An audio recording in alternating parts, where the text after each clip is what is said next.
Todos los emprendimientos tienen una energía especial, una energía que los hace avanzar, que no los deja detenerse, una energía que los hace crecer. Para que esa energía emprendedora se potencie, en UTE lanzamos el Plan Inteligente para Pymes, que se le suma al de hogares. Un plan para que las empresas accedan a la energía eléctrica a un precio más conveniente y con garantía de ahorro. Si después de un año pagaste más que con la tarifa actual, te devolvemos la diferencia. Ingresá al simulador en ute.com.uy y pasate al Plan Inteligente para Pymes sin costo. UTE, transformando con energía nuestro país. Tercer bloque de empresarios de acá, y lo anunciamos al comienzo del programa. Vamos a recibir, bueno, ya los tenemos aquí en el estudio, al economista Nicolás Vidal y la economista Camila Pasos. Son ambos investigadores del Centro de Estudios de la Realidad Económica y Social, CERES. Bueno, bienvenidos. Bueno, un gusto estar acá. Muchas gracias por la invitación. Bueno, un gusto tenerlos aquí. Y les cuento el motivo de por qué están aquí, porque junto también al economista investigador Juan Andrés Sainz y el economista Martín Alesina, ganaron el Premio Nacional de Economía del año pasado que otorga la Academia Nacional de Economía. Hicieron un estudio, El Uruguay que queremos, que propone 65 medidas para que la economía uruguaya crezca a mayor ritmo y converja al desarrollo. Este es el titular, pero necesito que me desarrollen esto en forma de nota, artículo, como quieran. ¿Cómo surge esta investigación? Bueno, primero. Sí, como tú mencionaste, nosotros trabajamos en CERES haciendo investigación con Martín, y ahora Juan Andrés ya no está con nosotros, pero durante el trabajo estábamos trabajando en CERES. Y bueno, esto surge porque trabajamos 2 años los 4 juntos investigando temas relacionados a Uruguay, cómo puede crecer, los sectores que más impulsan el crecimiento, cómo incentivar a otros sectores. Y bueno, justo el año pasado la Academia todos los años promueve una investigación en marco de un tema puntual, y fue cómo duplicar el crecimiento potencial de Uruguay. Y dijimos, bueno, con todos los insumos que elaboramos acá en CERES, más la investigación por fuera que hicimos, dijimos, vamos a recabar todo lo que tenemos y ponerlo en un informe y presentarnos a este trabajo. Bueno, y así es que surge el Uruguay que queremos. Después de investigar, dijimos, bueno, ¿a cuántas propuestas llegamos? ¿A qué llegamos? Y ahí surgieron las 65 propuestas. Y bueno, ahora un poco contaremos más desagregado de qué se trata el trabajo. Sí, por supuesto que sí. Nicolás, preguntarte, ¿no? Porque mucho tiene que ver, y yo lo traigo aquí a la nota, este libro, El Uruguay que nos debemos, de Ricardo Pascale, Sí, de Editorial Planeta. Exactamente. Bueno, nuestro trabajo se titula El Uruguay que queremos, en homenaje al Uruguay que nos debemos de Pascale, y sobre todo porque fue uno de los economistas que más clara tuvo la visión esa de pensar a largo plazo en un país mejor, estable y que converja los niveles de desarrollo que tiene que estar. Y esa fue la inspiración que tuvimos con el trabajo. En el trabajo hay un gráfico al principio que cuenta una historia que es realmente impactante, y es cómo Uruguay, si lo comparamos con países desarrollados, democráticos y de una población o un tamaño similar a Uruguay, dígase Finlandia, Dinamarca, Estonia, Nueva Zelanda, países en donde Uruguay supo estar. Hay un gráfico en el que se muestra cómo a partir de la década de los 50 Uruguay se despega de esos países. Estamos viendo, vamos a verlo en pantalla, señor sí. director, vamos a poner este gráfico. Acá, ¿qué vemos en este gráfico? Y acá la historia es como, o sea, los niveles de ingresos de las personas per cápita caen sustancialmente y demuestran otra tendencia que no es la que venía teniendo la economía uruguaya. Y eso ya se ha estudiado muchas veces. Uno de ellos, la tesis doctoral del ministro de Economía, Gabriel Odone, se llama El declive, y cuenta la misma historia. Y nosotros lo que dijimos, ok, el diagnóstico ya lo conocemos todos, lo conoce la gente, los economistas del país han hablado hasta el cansancio de eso. ¿Qué hacemos para que eso cambie? Y bueno, justo Odone también sacó El despegue, un libro que va en ese espíritu, y nuestra contribución fue decir, ok, en el marco del trabajo de la academia, ¿qué propuestas concretas, no modelos simulados, números, sino propuestas concretas se pueden hacer? Y ahí surgió el trabajo. En esa línea, con lo que decía Nicolás, nuestro trabajo se enfoca en mirar a largo plazo, pensar en largo plazo y más allá de ciclos políticos, y hacer reformas y propuestas, cambios estructurales que necesita el país para poder despegarse y avanzar y crecer. Cuando se habla de largo plazo, ¿no? Es un poco controversial. Yo que no, por ejemplo, se lo planteo a ustedes que son economistas y que me pueden dar esa visión académica, y yo que no lo soy, darle la visión como, me pongo un rol como de abogado del diablo, ¿no? Sí. Los largos plazos a veces enojan, ¿no? Porque para nuestros hijos, ¿y nosotros qué?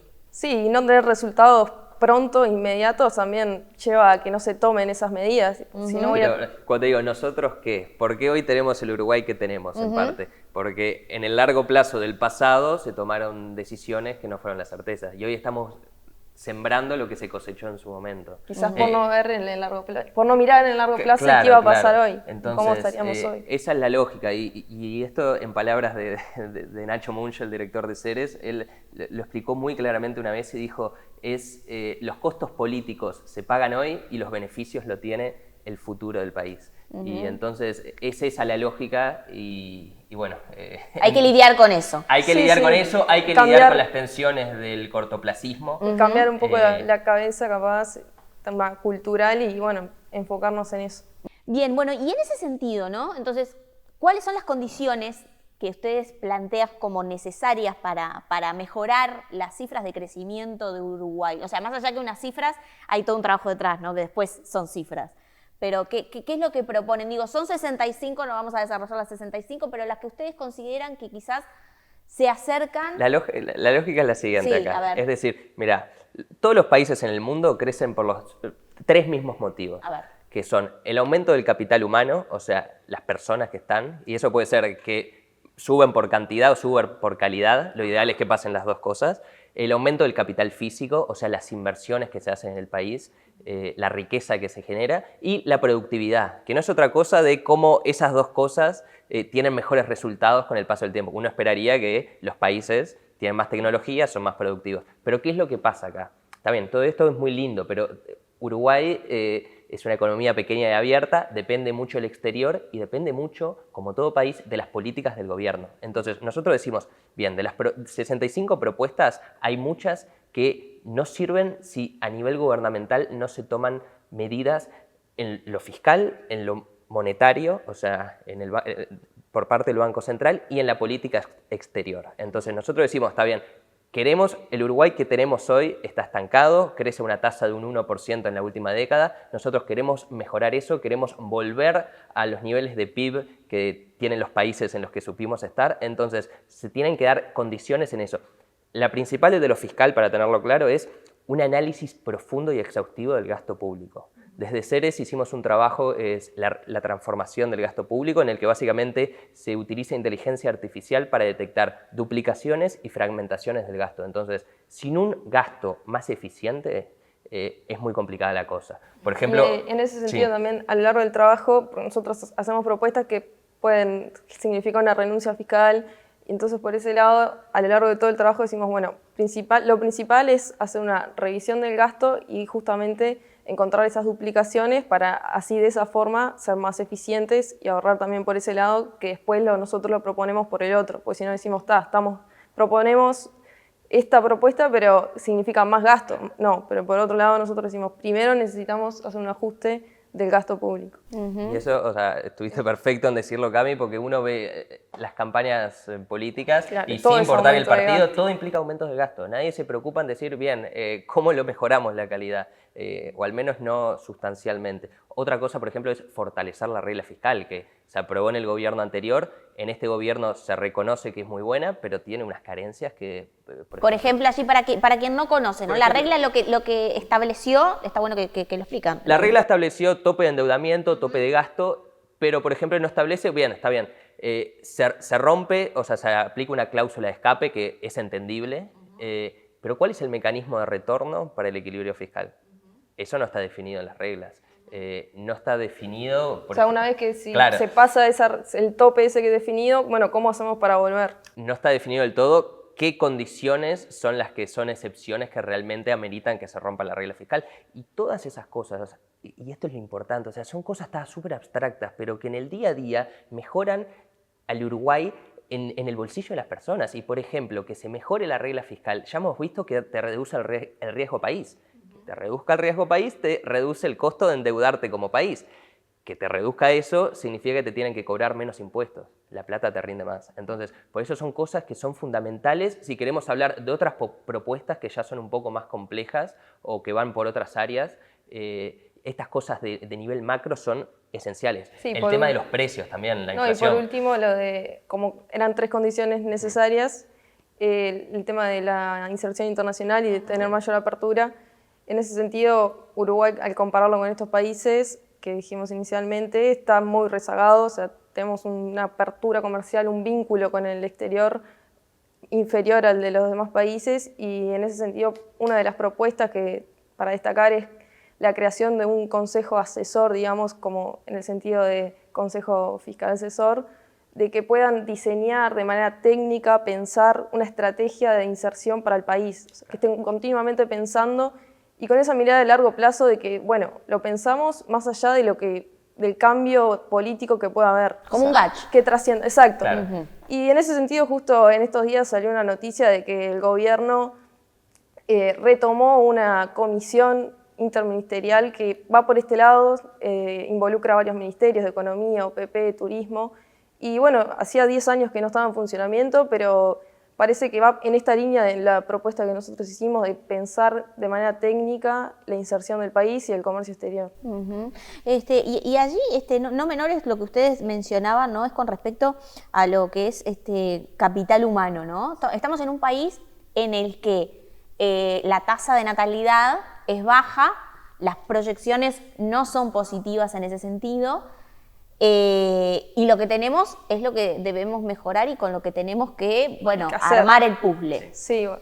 Entonces, allí, ¿qué es lo que específicamente ustedes observan, no? Porque digo, hay en lo que tiene que ver con capacitación, en lo que tiene que ver con formación, ¿qué es? Sí, sin duda. Nosotros planteamos esto con condiciones necesarias, pero sin duda que pensamos que el pilar del capital humano y apostar ahí es lo que Uruguay debe hacer desde ya, porque es una urgencia. Como bien decías, el tema de la natalidad, o sea, los indicadores son malos y no vamos a crecer, no vamos a aumentar la población por ese lado porque no estaría dando los números. Entonces, nosotros nos enfocamos más en la calidad. Y ahí capaz que estaría bueno también mostrar uno de los gráficos que ponemos en el trabajo. Sí, a ver, que vamos a muestra pantalla. el promedio de años de educación Exacto. que tiene Uruguay en comparación con todos estos países desarrollados en los que queremos estar. Y claramente la historia también es la misma. Uruguay tiene un debe muy grande. Sí, los niveles de educación son significativamente inferiores al resto de los países, entonces dijimos, bueno, debemos apuntar a mejorar la calidad. El problema hoy en día es que los jóvenes en la educación media abandonan. La tasa de abandono es elevada, o sea, quien culmina la educación media. Entonces dijimos, bueno, ahí como la propuesta que destacamos es la creación de un bachillerato profesional, que la idea es que sea una formación dual. Actualmente tenemos un camino tradicional, que es, bueno, seguir todos los años del liceo, educación superior, y finaliza ahí, y seguir los estudios posterior terciario. Nosotros decimos, bueno, que a partir de los 15, 16 años, los jóvenes puedan elegir una alternativa que sea una formación técnica. Y esto implica, en un año, el estudiante hace una tecnicatura específica y puede insertarse en el mercado laboral. Esto vendría acompañado del sector privado, las empresas que debería de crearse como un sistema para que puedan tomar a esos jóvenes que serían menores. Ajá. Pero debería formarse todo un sistema para que lo puedan contratar, y así el joven ya se puede insertar, en un año de formación se puede insertar en el mercado laboral, porque una de las causas principales de abandono es por motivación y porque necesitan salir a trabajar porque no tienen ingresos. Ajá. Entonces nosotros decimos, bueno, hay que abordar todo como se pueda de la mejor forma. Ajá.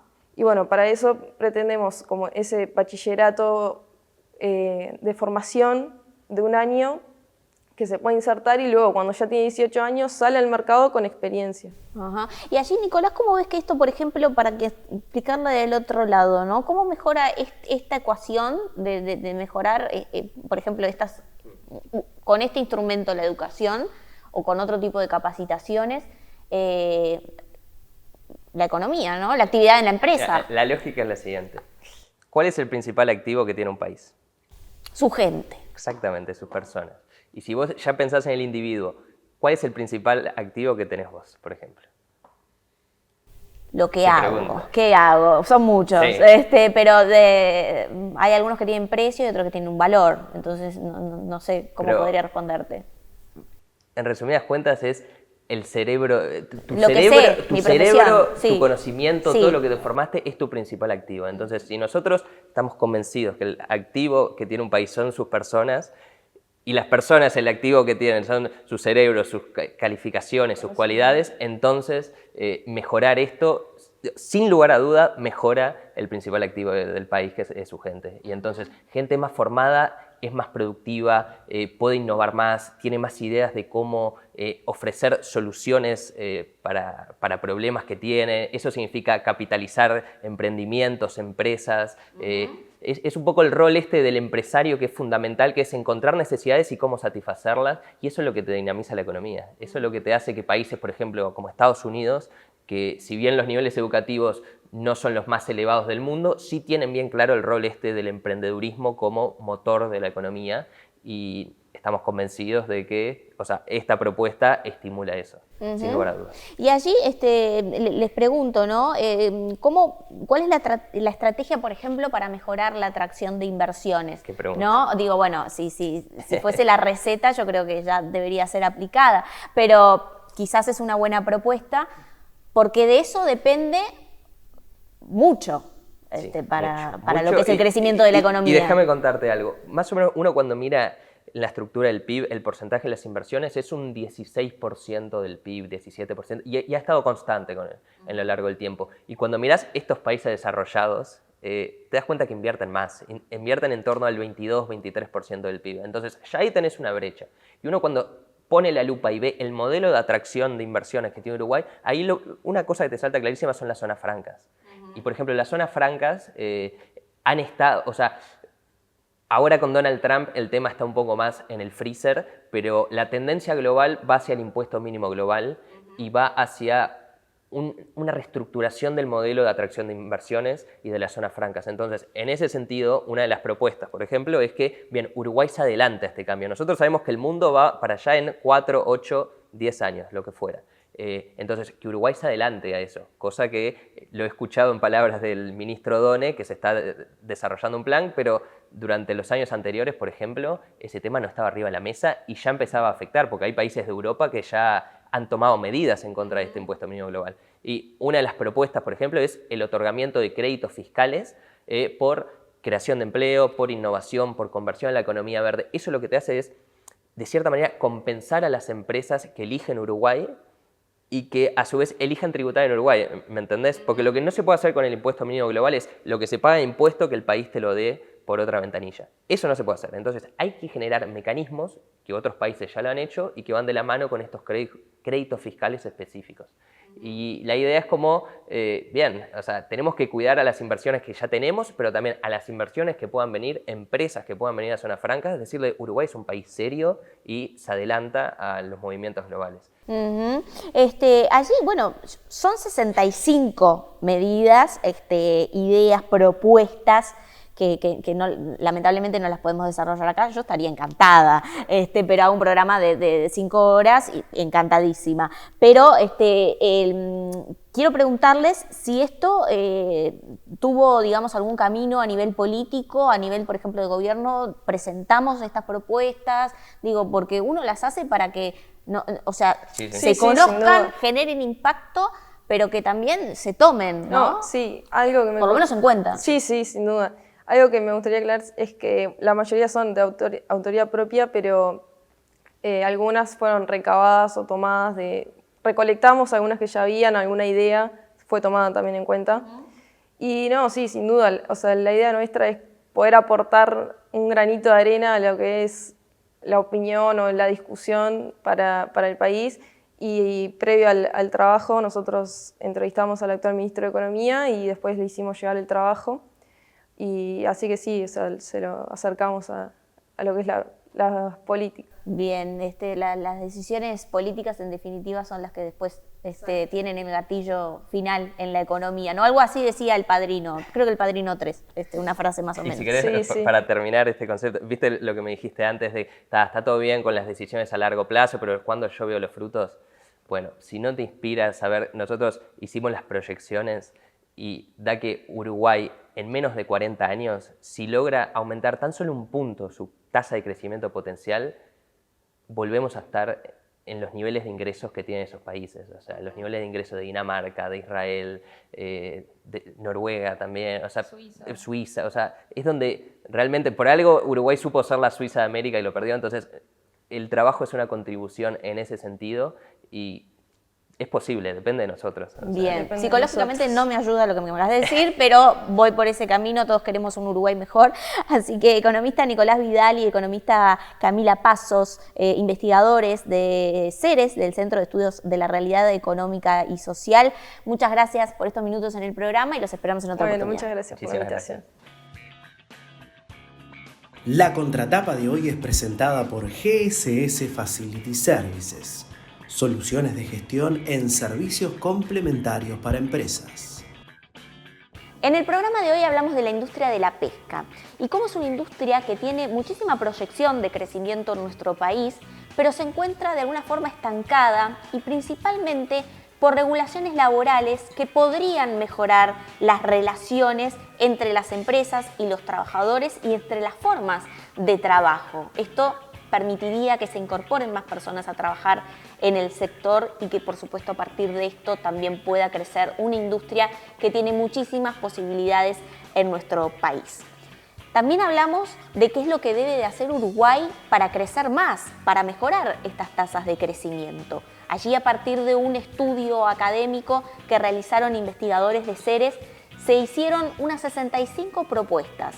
Se han enfocado en lo que es la posibilidad de atraer más y mejor inversión, de mejorar la profesionalización del capital humano y también en lo que tiene que ver con las regulaciones o microregulaciones que pueden mejorar las condiciones de las empresas en nuestro país, entre otras medidas, por supuesto.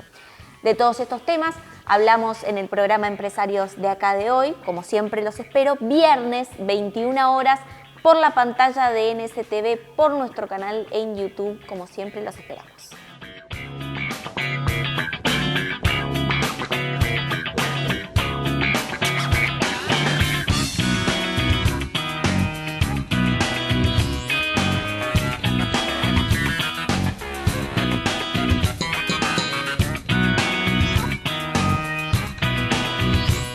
Este espacio fue presentado por Claro Empresas Soluciones Corporativas.